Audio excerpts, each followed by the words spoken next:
সিপিএমে প্রতিকূল অস্বস্তির মধ্যেই দীপশিতা জল্পনা। দীপশিতা ধর তিনি দলের প্রাথমিক সদস্য পদ এখনো পুনর্নবীকরণ করাননি, আর তাই জল্পনা তৈরি হচ্ছে 31শে মার্চের মধ্যে দলের সদস্যপদ রিনিউয়াল করতে হবে। আমার দলীয় সদস্যপদ দিল্লিতে, জানিয়েছেন দীপশিতা ধর। তিনি বলছেন এটা অভ্যন্তরীণ বিষয়, এটা বাইরে আসছে কেন? প্রতিকূল ও সৃজনের সঙ্গে আবার নাম জুড়ে দেওয়া হচ্ছে এবং গোটা বিষয়টাকে রটনা ও ষড়যন্ত্র বলে ব্যাখ্যা করছেন দীপশিতা ধর। দেখুন, আমাদের দলের সদস্যপদ রিনিউয়াল করার শেষ সীমা হচ্ছে 31শে মার্চ। আপনারা অনেকে দেখেছেন ফেসবুকে। আমি জাস্ট এক সপ্তাহ হয়নি আমি বিদেশ থেকে ফিরেছি এবং আমার যে পার্টি মেম্বারশিপ সেটা দিল্লিতে। তাহলে আমাকে যদি রিনিউয়াল করতে হয়, এখনও আমার জন্য প্রায় 1.5 মাসের বেশি সময় রয়েছে। এক নম্বর। দ্বিতীয়, একজন পার্টির সদস্য সে রিনিউয়াল করবে কীভাবে হবে, সেটা তো প্রচণ্ড রকম আভ্যন্তরীণ ব্যাপার। সেটা বাইরেই বা আসছে কী করে, সেটা সম্পর্কে আমাকে এখানে এটা জাস্টিফাই বা করতে হবে কেন যে আমি কখন রিনিউয়াল করব, কেন রিনিউয়াল করব না। আমি মনে করি এটা আমার এবং আমার পার্টির সদস্য হিসেবে তার দায়িত্বের বিষয়, এবং এখনও পর্যন্ত পার্টি রিনিউয়াল করার যথেষ্ট সময় রয়েছে। কোনো কিছু আমি করছি না, করবো না এমন কোনো ঘটনা মানে যেটা শোনা যাচ্ছে সেটা পুরোটাই রটনা। একেবারেই তাই। এবং প্রতিকূলদা তিনি চিঠি দিয়েছেন, তার যে কথা তিনি মিডিয়াতে বিভিন্ন জায়গায় বলেছেন। আমি গত 3-4 দিন ধরেই দেখছি প্রতিকূলদার সঙ্গে সৃজন এবং আমার নাম, এই 3টে নামকে একসাথে করে বলার চেষ্টা হচ্ছে। সৃজন পরিষ্কার করে বলে দিয়েছে ওর পজিশন কি। ও কোনো জায়গায় কোথাও কোনো কথা বলেনি। সিমিলার ফর মি, আমি এই যে প্রতিকূলের সঙ্গে আরও দুটো নাম জুড়ে দেওয়া এবং বিভিন্ন জায়গায় যে ধরনের কথাবার্তা শুনতে পাচ্ছি, নানা ধরনের ব্যক্তিগত কুৎসাগুলো, সেটা খুব অস্বস্তিকর এবং সেটা আমি ষড়যন্ত্র হিসেবে দেখছি। সিপিএমের রাজ্য কমিটি থেকে পদত্যাগ করেছেন প্রতিকুর রহমান, আর এবার সরাসরি মোহাম্মদ সেলিমকে নিশানা করলেন তিনি। সিপিএমে ভয়ের পরিবেশ, গব্বর সিং আছে, কিছু বলা যাবে না। সিপিএমে লবিবাজি, ভোটের মুখে এভাবেই সরব হয়েছেন প্রতিকুর রহমান। डर माहौल, ভয়ের পরিস্থিতি। গব্বর সিং আছে, কিছু বলা যাবে না। কিতনে আদমি থে বলাও যাবে না। তো বলেছিল সর্দার 3 আদমি থে, 2 আদমি থে, এখানে সেটাও বলা যাবে না। সর্দারা যা বলবে, সাহেব যা বলবে সেটাই করতে হবে। কি কালচার কমিউনিস্ট পার্টিতে? কেউ বলতে পারছে না, সবাই ভয়ের পরিস্থিতি আছে, এক্ষুনি বোধহয় কাছে যাবে। আমার কাছে তো দমবন্ধ মনে হয়েছিল, কার কাছে কি আছে আমি বলতে পারছি না। কেউ সেটাকে এনজয় করতে পারে। যারা সাহেবরা আমার কথা শুনছেন, জেনে রাখুন এটা একটা প্রতিকূল নয়।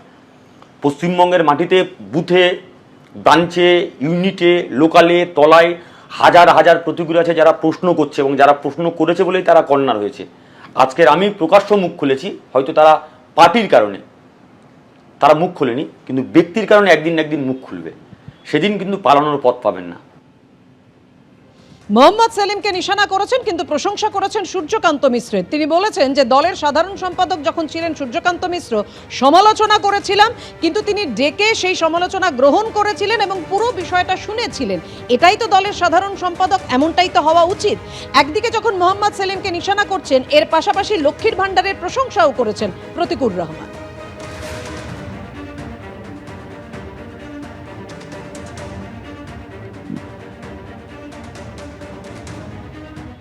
নিয়ম তো সবার জন্য সমান হবে। আমার জন্য নিয়ম হবে তুমি ইউনিট, লোকাল, জেলা পরপর ধাপ পেরিয়ে পেরিয়ে উপরে উঠবে। আর কিছু পিয়ারের লোক থাকবে যারা একটা সংগঠন ছেড়ে আর একটা সংগঠনের ডাইরেক্ট নেতৃত্বের জায়গায় বসবে। এই দ্বিচারিতা কেন হবে?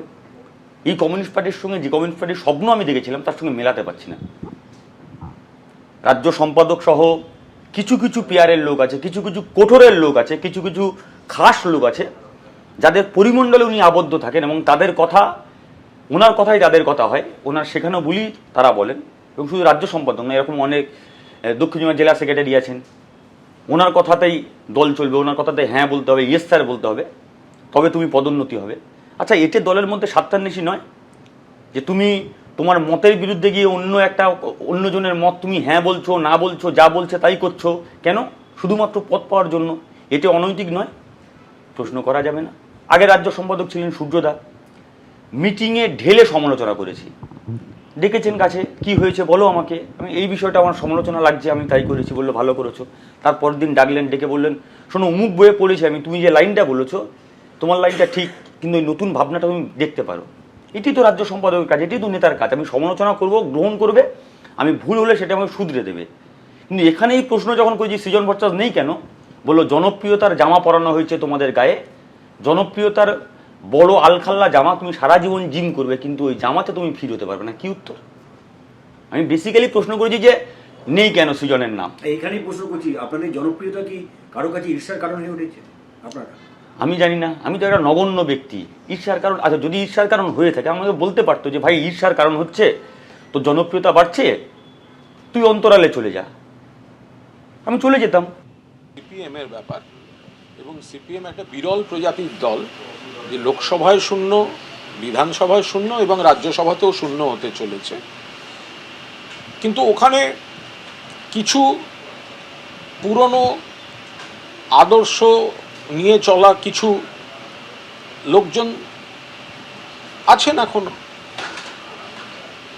তো তাদের অসুবিধা হচ্ছে সিপিএম এর এই সুবিধাবাদী রাজনীতি, শ্রেণীচ্যুতি, সুবিধাবাদী নীতি, সাম্প্রদায়িক শক্তির সঙ্গে ঘুরিয়ে হাত মেলানো। যারা প্রশ্ন তুলতো, আজকে তো দেখলাম সিপিএম এর ছাত্রনেতা বলছেন সিপিএম এ ভয়ের পরিবেশ। সেলিম সাহেবকে বোধহয় প্রায় গব্বর সিংয়ের সঙ্গে এটা তুলনা করলেন। দারুণ ব্যাপার, রোমাঞ্চকর ব্যাপার। এবিপি আনন্দ, এগিয়ে থাকে, এগিয়ে রাখে।